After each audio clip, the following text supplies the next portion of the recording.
ఇక కొమురం భీం ఆసిఫాబాద్ జిల్లా railway station సమీపంలో జరిగిన మాసాడే సోమయ్య హత్య కేసును పోలీసులు అయితే గంటల వ్యవధిలో ఛేదించారు.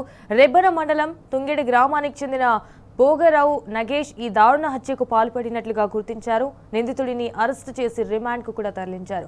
అయితే 2 రోజుల క్రితం రైల్వే స్టేషన్ సమీపంలోని టీ స్టాల్కు వచ్చిన సోమయ్యను డబ్బుల కోసం దారుణంగా హత్య చేశారు నగేష్ అనే వ్యక్తి. మృతుడి మెడపై గొడ్డలితో నరికి తలను మొండెంను వేరు చేసి అతి కిరాతకంగా చంపాడు. అయితే ఆ తర్వాత సోమయ్య దగ్గర ఉన్న డబ్బులు తీసుకుని అక్కడి నుండి పారిపోయాడు. ఘటనపై విచారణ చేపట్టిన పోలీసులు సీసీటీవీ కెమెరాల సహాయంతో సిర్పూర్ టీ రైల్వే స్టేషన్లో నిందితుడు నగేష్ అయితే గుర్తించి పట్టుకున్నారు.